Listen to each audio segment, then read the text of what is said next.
Hello Zimbabwe, today we'll be talking and discussing on Atonement Chamber, the Maro, after our Chimurenga jihad of 1980.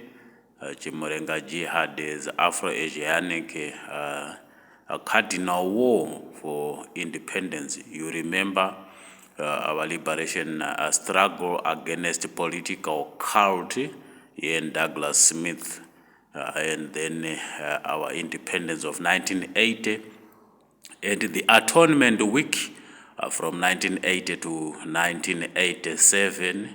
What we were supposed to have done was to institute and constitute Atonement Chamber. Then the Maro Atonement Chamber's purpose was to atone for virtually every office that was occupied by allies of political cult Ian Douglas Smith. You remember we talked much about how they defiled our sanctuaries, both land and marine.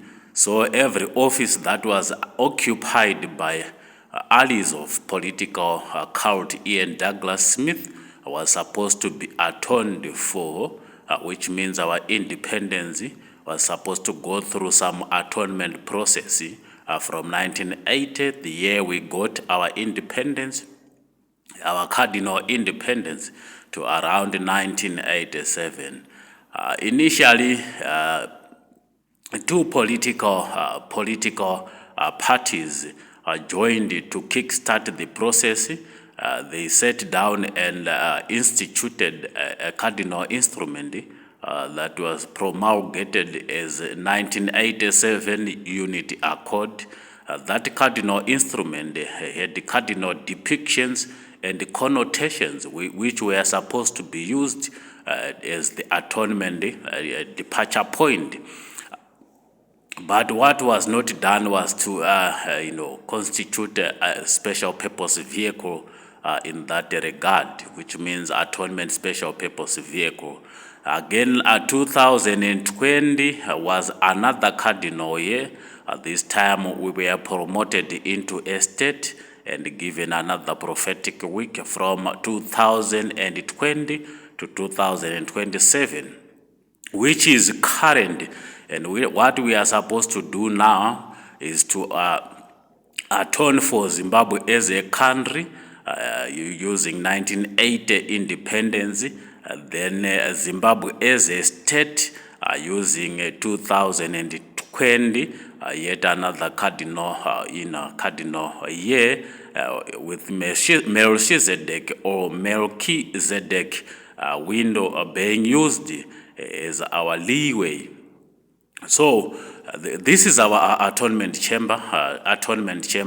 So every politician in Zimbabwe must understand Zimbabwe in three aspects: Zimbabwe as a unitary country, Zimbabwe as a binary state, then Zimbabwe as a triune kingdom. Before you venture into politics. So we need to identify our progenitors, state progenitors, then reconcile them with the politicians of our country, Zimbabwe. So we need to clarify issues like the difference between state progenitors and the politicians. State progenitors begot statesmen. Statesmen are born out of state progenitors. Our major state progenitors in Zimbabwe are Murenga and her daughter Chihera, for Chihera Murenga or Chimurenga, or Afro-Asianic, which means our progenitor is Asianic. Asianic, then our motherland is Afro in that regard. So our progenitor Murenga and his daughter Chihera begot statesmen of our statehood in Zimbabwe. Then our statesmen have begot politicians. So politicians are subordinate to statesmen. Statesmen are subordinate to progenitors. So this is what This is our template in Zimbabwe, in whoever wants to venture or invest into politics. Our politics is limited to parliament, with the constitution there used for checks and balances in every member of parliament's political conduct. Then in our statement normally as progeny to progenitors are found in our House of Senate. Then obviously our kingship priesthood is under what we call state Sanhedrin, or state Sanhedrin as a special purpose vehicle of Zimbabwe as a kingdom. So before 2027, I believe we should revert back to our indigenous template of political, traditional, and religious conduct. Then each institution must take its proper domain, which means politicians must take their proper domain in parliament. Then state progenitors, progeny, must take their proper domain in the Senate as senators. Then the third and last institution, state Sanhedrin, which is going to be led by head of state. Head of state is accountable to Murenga and Chihera through Atonement Chamber. Atonement Chamber is going to be used to absolve second generation from ills of first generation. You remember first generation constituted the first republic, then the second generation constituted the second republic. Then we have got a third generation coming up with the concept of Atonement Chamber, and then the Maro to atone for Zimbabwe as a country.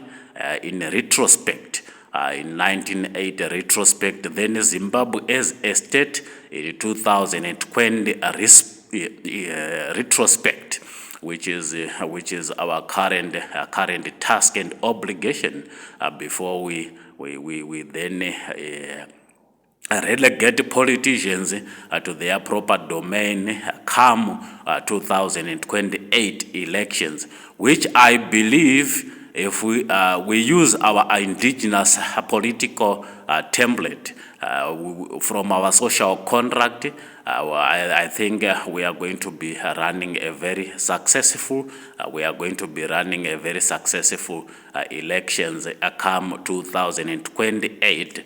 We had our independence for peace, but we still have to achieve tranquility. Tranquility is achievable through Atonement Chamber after absolving our state progenitors and statesmen of any wrongdoing associated with the Chimurenga Jihad.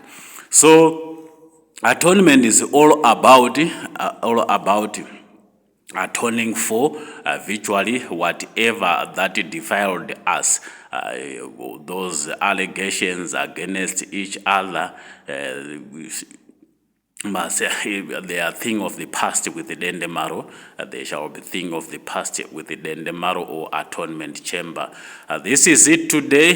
Thank you, Zimbabweans, reporting from Atonement Chamber in Mazowe. I thank you, Zimbabweans. God bless.